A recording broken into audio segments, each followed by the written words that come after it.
We simply don't know enough about Kim Jong-un. President Trump is walking into the unknown, and what emerges from our exclusive interviews is a deeply complex character. Smiling, ruthless, mysterious. Who is Kim Jong-un? This former high school teacher's experience may hold crucial lessons for President Trump. 20 years ago, his student, he believes, was the future leader of North Korea. His name was Un, and he started school here in Königs in the 7th class. He was about 14 years old. In his first English language interview, Michelle Reeson says he taught Un sports, math and German at this school. He was even his homeroom teacher. He was a good student, but he wasn't extraordinary. But he says Kim Jong-un will likely understand English. So you think he would have at least learnt a basic French and English and German? You have to. It was 1998 when we believe he was in Bern, Switzerland. Intrigue surrounds his life here. It's thought Kim Jong-un spent many years in Europe. For a while, he's said to have lived in an apartment here with his aunt and uncle. So while we may know little of him, to underestimate his knowledge of the West might be a mistake. A Swiss investigative journalist on a fellowship at Stanford University believes he's even uncovered the visa application. In this document, you see the siblings of Kim Jong-un, Chol Pak, who is Kim Jong-chol, and Mi Hyang, who is his younger sister.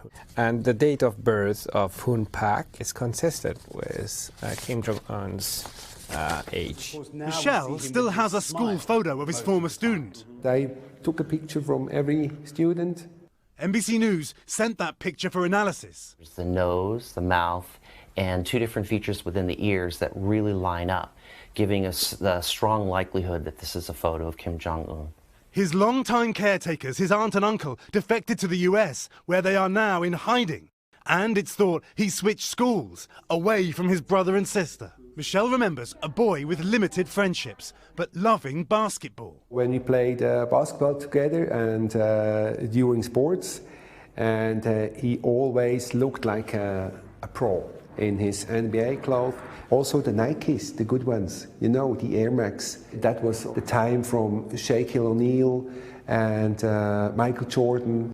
And he could take a joke. What I said to him was that, hey, you look already like a pro, but there is still a way to go to play like a pro. You teased the leader of North Korea, the future leader of North Korea. For me, I wasn't teasing the leader of North Korea. I was teasing Un Pak. The school will not confirm his attendance, but says from August 1998 to fall 2000, a North Korean teenager was at our school. He left on short notice. The boy was well integrated, diligent and ambitious. His hobby was basketball.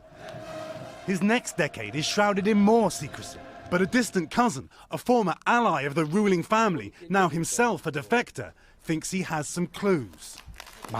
His father was the one who influenced him the most, he says. He saw absolute obedience, kneeling in front of his father. Now Kim Jong-un is forcing all the officials to do exactly the same. The world learned the name Kim Jong-un on the death of his father in 2011. Soon, President Trump will sit down with Kim Jong-un, face to face, eye to eye. What's your advice? Try to find the sense of humor. A high-stakes meeting, depending on personal rapport, where the man Mr. Trump meets may not match the image on TV. And that former teacher went on to tell me that President Trump should try to look for the real person. But think about this, Savannah and Hoda. In Kim Jong-un, we appear to have someone who spent his high school years pretending to be someone else. That is the person President Trump must now assess for his honesty.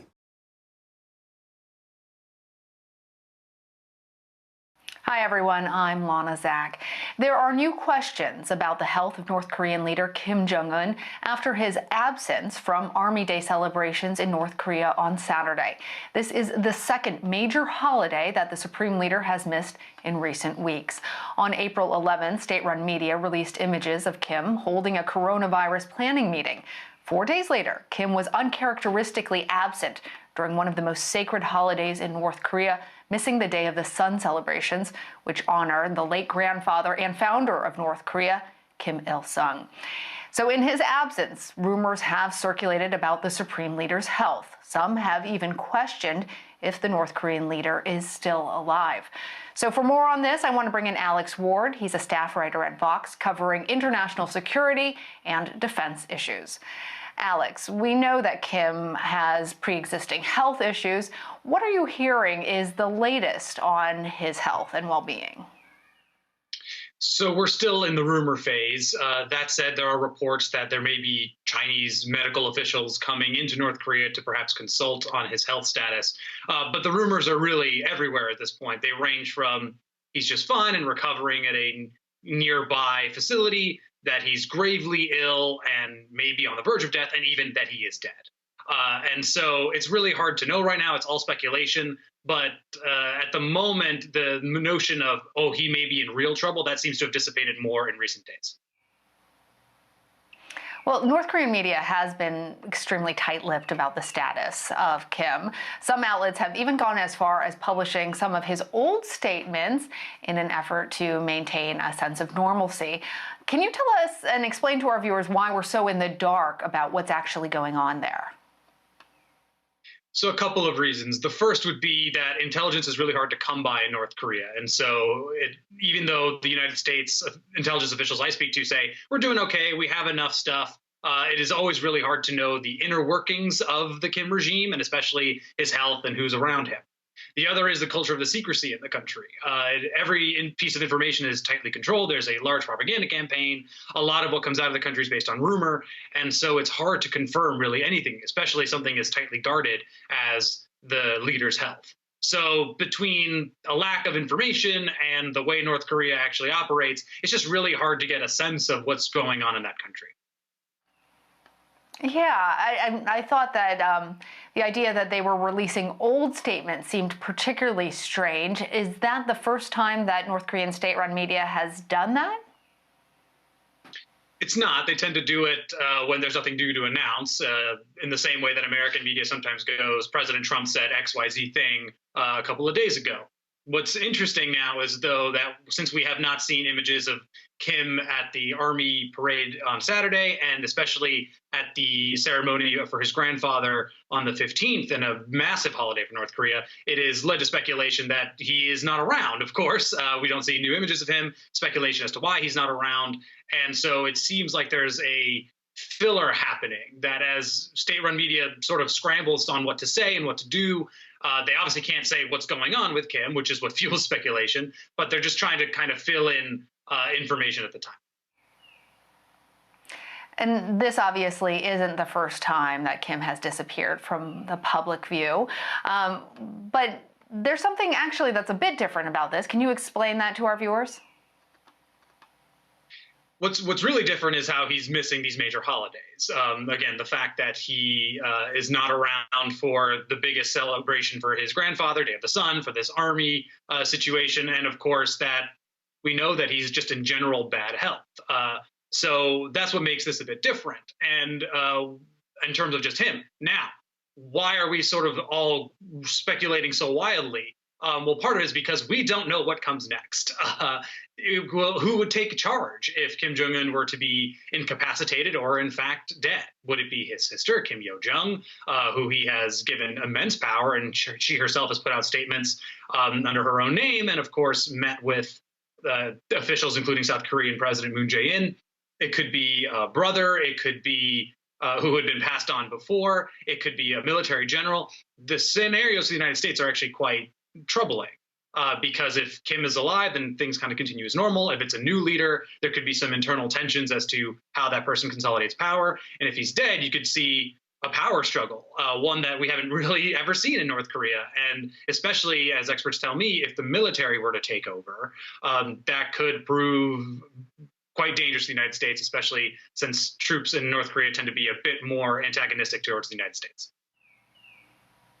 And this obviously isn't the first time either that when there has been a problem with a leader's health in North Korea, that it's been kept private from the rest of the world. When Kim Jong-un's father died, it was 2 days before we learned about it at all. And at that point, it wasn't even clear that Kim Jong-un would be the successor necessarily. So can you tell us a little bit more about what those different lines of succession could potentially mean? We know how well he gets along with his sister. We know that he doesn't get along particularly well with his brother. But also the idea that the military could come in, which you started to mention. Give us a little bit more of that context and what it could mean for our viewers. Sure. So if you like the way U.S.-North Korea relations are going with these showpiece events, summits between Trump and Kim, you want Kim to still be the leader. That would effectively continue our policy under Trump. If Trump were to, of course, lose to Biden, that could change. Biden has said he would not meet with Kim. But if Trump were to win, one could see that policy continuing, even though Kim continues to make weapons. If he were to be incapacitated, which is something no one's really planned for, that Kim is still sort of around, but people are struggling for power. Well, that would lead to a pretty big fight, but not only between sort of Kim's inner circle, and again, odds-on favorite would be Kim Yo-jong, his sister, to take over, but that would be new for the regime. Again, someone who kind of comes in based on after a sick sibling in this case, and it would be a woman leading the country, which some people are skeptical, might be seen as a legitimate leader, although that's ridiculous in a sense, in many senses, actually. And of course, Kim Yo-jong, whoever may be who would come in, would have to start to try to consolidate power. I mean, dictators have politics too. Trying to get a lot of people in the party in line, getting the military to follow the rule, that's all difficult. And then if the military were to take over, and they can because they have a lot of influence and power, almost any image of Kim Jong-un, especially when he's doing missile tests, you see with generals around clapping and celebrating. They have to show legitimacy to the people. They also like using military tools and tend to be more antagonistic towards the United States. And so some people worry that they could launch an ICBM, an intercontinental ballistic missile, even further than North Korea already has, perhaps closer to the United States. And at that point, it'd be really hard for Trump or Biden or really any American leader to ignore the North Korean threat, and we'd be in a much worse situation than we are now.